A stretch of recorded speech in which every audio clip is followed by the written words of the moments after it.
Pandi, ini ada satu pertanyaan lagi follow up. Ini mengenai mental karyawan yang tidak tahan mental nih. Ini mental tempe mungkin ya. Nah, ada nggak tips and trick? Nah, ini karyawan-karyawan yang turnover-nya tinggi, mental tempe gitu ya. Mesti tahu dulu ya sebenarnya perilakunya apa ya. Jadi kenapa dia bertindak seperti itu dan kondisi yang dibebankan ke dia seperti apa? Ya, karena kita nggak bisa mengatakan kita memberi tips itu kan kita nggak bisa melihat atau mengeneralisasi semua kondisi itu sama kan?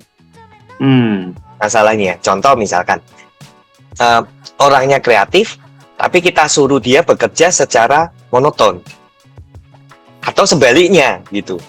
Wah, ini mungkin untuk Bu Lila, mungkin kalau ada karyawannya mungkin bisa diteskan Kevlin dulu untuk dicek ya sebenarnya gelas yang mau meluap ini komposisinya apa nih, isinya apa? Iya. Karena kalau kita bicara tips, kita mesti tahu ini orang yang mau dikasih tips ini, tips untuk si A dengan si B dengan si C mungkin kan nggak persis sama. Kalau menurut Pak Andi, definisi dari perilaku toksik itu apa sih? Nah, ini definisi dulu. Kalau general definition-nya adalah perilaku yang akan mengganggu. Kalau kita bicara toksik dalam hal kerja, ya perilaku yang mungkin akan bisa mengganggu seseorang dalam bekerja, gitu. Atau muncul ketika dia sedang bekerja, itu yang dampaknya akan dirasakan oleh sekelilingnya. Perilaku toksik itu menular nggak sih? Menular, saya rasa gini, menular kepada orang yang memiliki bentuk perilaku yang sama. Balik lagi, kayak kita ibaratkan gelas tadi. Yang satu gelasnya cuma gelas 200 ml, yang satu bawanya botol 1 liter. Ini kan kita bilang dua perilaku yang nggak sama ibaratnya gitu kan. Nah, ketika kita isi air 300, yang 200 sudah pasti meluap, yang botol 1 liter pasti belum gitu kan. Jadi kalau ketemunya dia dengan tipikal orang yang sama, mungkin bisa. Atau yang bisa terjadi adalah karena adanya tekanan yang terus-menerus atau suatu environment atau suatu faktor yang membuat orang itu merasa bahwa kok orang ini toksik sekali dan terus berusaha misalkan nih dia orang yang suka ngatur tadi gitu ya. Gitu ya, suka iniin kita gitu ya misalkan. Nah, itu kok jahilin kita terus gitu loh. Suatu saat mesti tak bales nih gitu. Nah, tapi membalas ini bukan berarti itu kan bagian dari karakter kita. Kita hanya karena ada kondisi seperti itu, kita mau coba dia taste your own medicine misalkan gitu.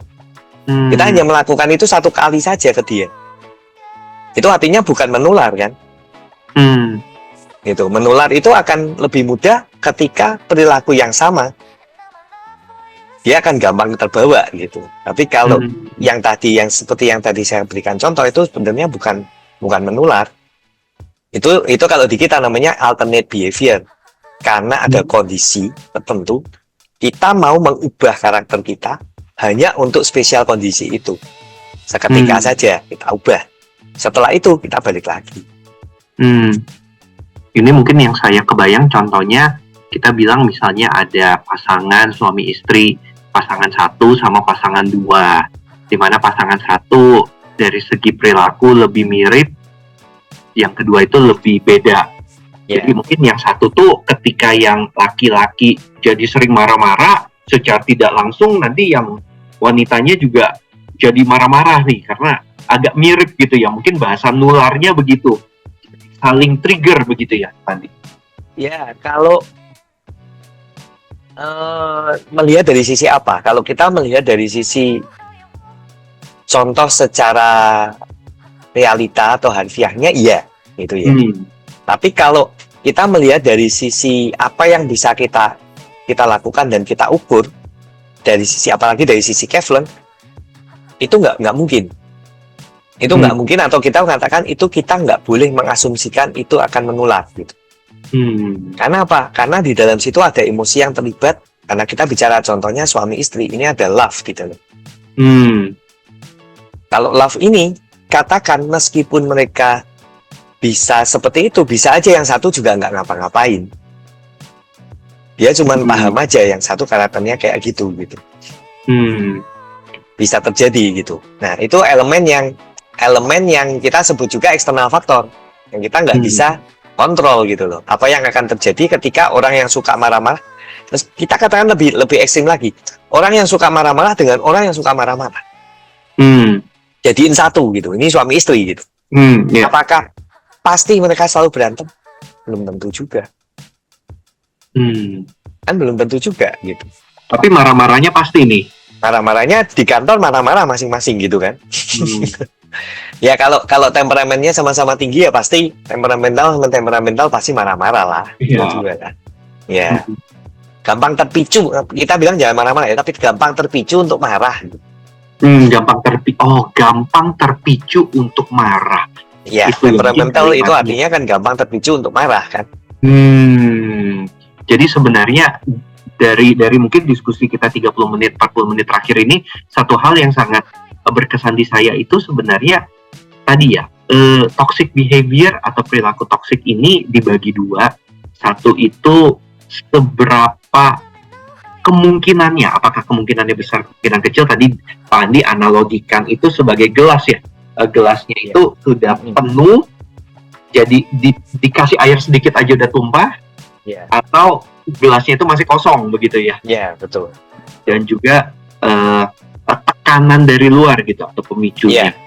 Tadi ini mungkin lanjut, ini menarik. Ini ada pertanyaan dan juga mungkin ini sekalian saya kalau diperbolehkan, di Kevlen itu ada sejenis report untuk bisa melihat toxic atau tadi dark trait begitu. Jadi pertanyaannya di ini, apakah toxic behavior ini termasuk coping mechanism? Nah, jadi ini mekanisme untuk sebenarnya kita bersembunyi atau untuk kita melarikan diri begitu. Makanya baru sih perilaku toksiknya ini keluar gitu, karena kan di bawah tekanan. Tadi kita selalu ngomong ada triggernya gitu. Iya, betulnya memang pasti akan ada faktor itu gitu. Contoh paling mudah kita melihat kan begini. Kalau kita bicara masalah ini di company ya, paling mudah kita bicara masalah staff gitu misalkan ya. Kita mau hiring staff atau kita mau lihat staff gitu ya. Ketika kita interview staff, kan nggak akan keluar semua toksiknya. Meskipun misalkan mereka punya orang yang temperamental, nggak mungkin kan dia marah balik ke kita ketika kita kasih tekanan gitu kan. Tapi ketika sudah kita terima, itu akan totally berbeda. Bisa terjadi itu totally berbeda kan. Ini biasanya ketika proses interview semuanya terkesan baik ya. Apakah Anda sabar? Iya, Pak. Apakah Anda suka marah-marah? Tidak, Pak. Apakah Anda egois? Tentu saja tidak. Saya selalu untuk perusahaan begitu ya. Itu contohnya lah. Itu contoh. Nah, ini menarik. Tadi Pak Andi ada menyebutkan bahwa di Kevlen itu ada sejenis report ya yang kita sebenarnya mungkin bisa lihat potensinya sebenarnya. Betul. Yang kita bisa ukur adalah kemungkinannya. Jadi potensialnya dengan orang dengan perilaku seperti ini, destruktif atau dark trait mana yang bisa berpotensi muncul di dia ketika ada tekanan atau pemicu. Mungkin dari tim Kevlen atau mungkin dari Pak Andi sendiri, mungkin bisa kita dikasih ngintip sedikit, kasih lihat sedikit. Oke, mungkin Pak Andi bisa dijelaskan sedikit. Ya, mungkin saya jelasin yang paling depan ini kita di destructive trait ya. Kalau yang kita sebutnya di Kevlen itu reportnya namanya destructive trait, atau kita mengukur lihat potensi dari dark trait. Itu kita punya 5 blok. Ya, yang satu adalah mengisolasi diri atau kita bilang menarik diri. Betulnya. Kecenderungan untuk menarik diri gitu. Yang kedua adalah egosentris. Ketiga, suka mengambil hati atau ingratiating gitu namanya. Yang satunya suka kritisi, suka untuk menonjolkan diri gitu. Nah, tentunya di dalam masing-masing ini itu ada elemennya. Elemennya adalah yang di warna hijau, kuning, biru itu. Yang di bawahnya. Nah, ini contoh nih yang kita bilang mengisolasi diri itu ada. Nah, ada 4 itu. Kurangnya upaya, penuh keraguan, bertemperamen tinggi gitu, menarik diri gitu. Jadi ini adalah 4 hal yang ada di dalam situ gitu. Jadi kita bisa lihat, jadi kita akan mengukur itu berdasarkan kita kelihatan bahwa yang biru itu kita bilang zonanya lebih aman, itu gelasnya kosong itu yang biru. Gitu. Begitu itu hijau, artinya ya ini sudah mulai kelihatan. Mestinya dia punya potensial ke sana. Cuman masih harus benar-benar ada tekanan yang tinggi untuk muncul gitu. Ketika itu sudah mulai kelihatan di kuning, itu artinya dia cuma perlu sedikit pemicu saja. Biasanya sudah nampak. Nah, yang bahaya adalah kalau yang di merah. Merah itu mungkin bisa muncul sebelum ada pemicu, juga sudah bisa muncul. Wah, belum kesentil pun udah keluar. Bisa jadi dia sudah bisa keluar. Gitu. Tentunya dalam kadar yang, jadi gini juga ya, kita harus melihat juga positioning dari orangnya gitu. Katakanlah kalau dia kebetulan nih manajer gitu ya, ya bisa saja dia langsung begitu ada sesuatu dia sudah langsung teriak gitu kalau dia temperamen tinggi gitu kan. Itu yang kita mesti waspadai sebetulnya. Gitu. Dan untuk orang pengembangan diri lebih baik fokus ke hal-hal itu sebenarnya. Tapi kalau kita bicara kuning itu akan terjadi atau akan mulai nampak ketika dia diberi dorongan, diberi pemicu itu tadi. Kita kasih dia pressure, nah dia akan naik gitu. Istilahnya dia kuning itu akan naik ke merah gitu. Ketika ada tekanan. Ketika ada tekanan, jadi tekanannya itu ditambahin ke kuning gitu. Kita ibaratkan ini gelas, kalau yang biru itu kan kosong. Ya, hijau itu sudah ada isinya sedikit, kuning itu isinya udah setengah gitu. Kalau merah udah di ujung. Kalau udah di ujung ini baru kesenggol aja udah tumpah gitu. Mungkin kalau saya, Pak Andi, mungkin satu yang cukup umum sering saya temuin itu egosentris. Nah tadi itu Pak Denny itu egosentris. Kalau egosentris itu sebetulnya kan ujung di atas. Jadi ini ada 4 ini ada di dalamnya egosentris. Jadi egosentris ini yang mana? Gitu. Haus perhatian misalkan ya. Nah ketika orang yang haus perhatian biasanya dia tipe orangnya sosial atau mandiri. Haus perhatian harusnya dia sosial. Nah bayangkan ketika dia masuk di satu lingkungan yang orangnya cuek-cuek sama dia gitu, kan bisa jadi masalah buat dia gitu. Itu kan salah satu pemicu kan namanya kan. Situational itu bisa jadi pemicu buat dia gitu. Kalau tidak peka itu berarti berhubungannya dengan empati tadi. Empati salah satunya ya. Kalau satu empati, kedua juga bisa dengan subjektivitas. Jadi dia terlalu objektif. Karena kalau dia nggak bisa subjektif, artinya dia tidak bisa memposisikan diri dia di orang lain juga kan. Dia nggak bisa lihat bahwa orang kalau tak beginiin tuh bakal gimana. Tadi ada pertanyaan dari Pak Dimas menarik. Kenapa mengambil hati termasuk perilaku toksik? Nah, mengambil hati kan kadang-kadang baik nih sebenarnya ini. Nah, kita bicara itu ingratiating itu mengambil hati tapi bentuknya yang di bawah ya Pak. Kita bukan mengambil hati itu, kita bukan mengambil hati dalam arti yang total atas ya. Itu kita sebut sebagai ingratiating atau pengambil hati sebenarnya. Nah, itu yang pertama tuh dia biasanya tipenya kalau penuntut atau labil atau tanpa pendirian gitu ya. Nah, kalau labil itu ya, orang yang labil dia akan mengiyakan apapun yang diomongkan orang lain. Itu hanya karena untuk menyenangkan orang itu gitu. Kan di kantor kita sering ini kan, wah, nih orang ini hati-hati sama itu sukanya menjilat gitu kan. Itu kan masuk ke sana posisinya. Toksiknya kan di sana. Pak Dimas terjawab Halo, malam Kak. Ya. Malam, silakan. Wah, ini saya deg-degan nih, jangan-jangan saya termasuk ini. Ini Aduh.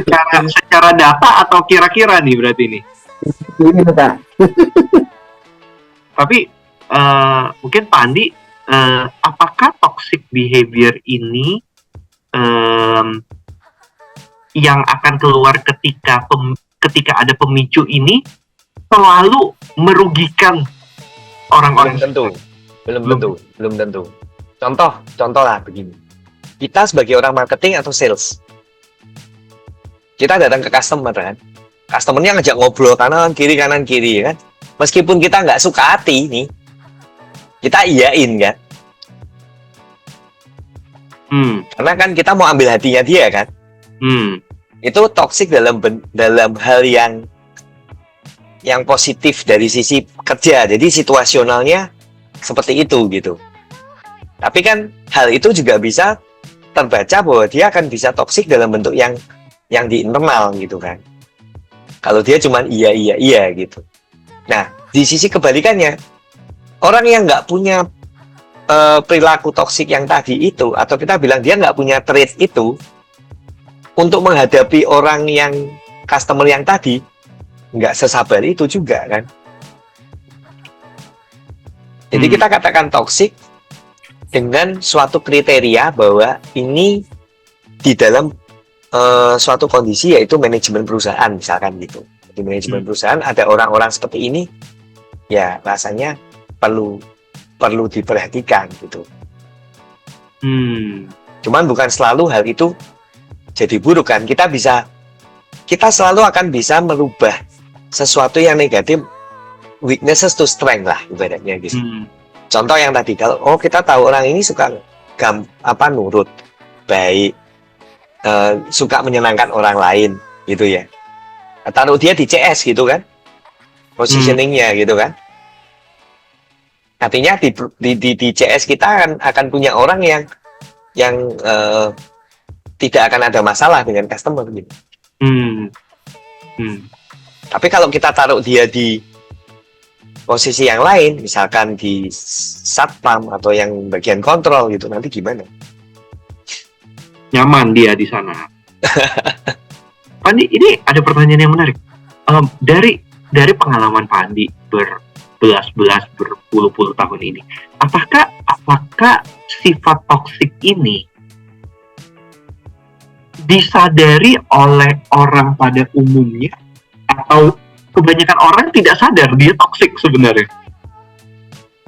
Kalau pertanyaannya itu harusnya sih ya, pastinya nggak sadar. Kalau itu sadar ya orang berusaha tutupin kan. Kalau dia sadar, yang dia lakukan pasti dia akan melakukan alternate behavior tadi, berusaha menutupi. Tapi secara tidak langsung ketika perilaku toksik itu memang ada di dirinya, dia kan susah untuk menutupin itu kan. Tanpa dia sadar sudah keluar duluan gitu.